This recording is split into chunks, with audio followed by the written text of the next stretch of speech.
Dzień dobry, hello! Ako nga pala si Ria, isang Filipina English teacher na naninirahan dito sa bansang Poland.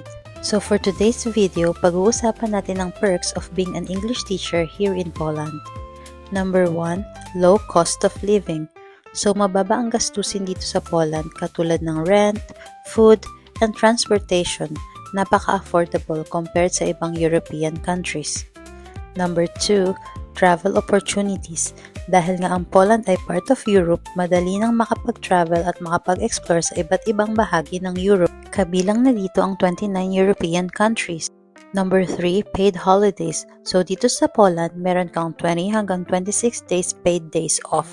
Pero nakadepende yan sa iyong seniority. Number 4, work-life balance.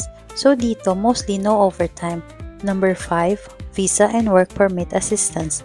So dito sa Poland, maraming mga schools at language centers ang tumutulong para i-process ang iyong mga papers. Number 6, discover new culture and language. Dahil nga dito sa Poland, hindi naman English ang kanilang native language, so you can explore and discover the beauty of Polish culture at pati na rin ang kanilang lengguwahe. Number 7, last but not the least, having a competitive salary. So maayos naman ang pasahod dito.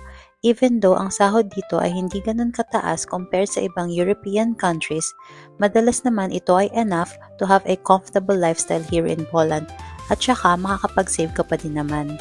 So yun lamang. At kung nagustuhan mo ang video na ito, huwag kalimutang i-like at i-share at kung hindi ka pa nakasubscribe sa aking YouTube channel, subscribe na. Yun lamang. Bye!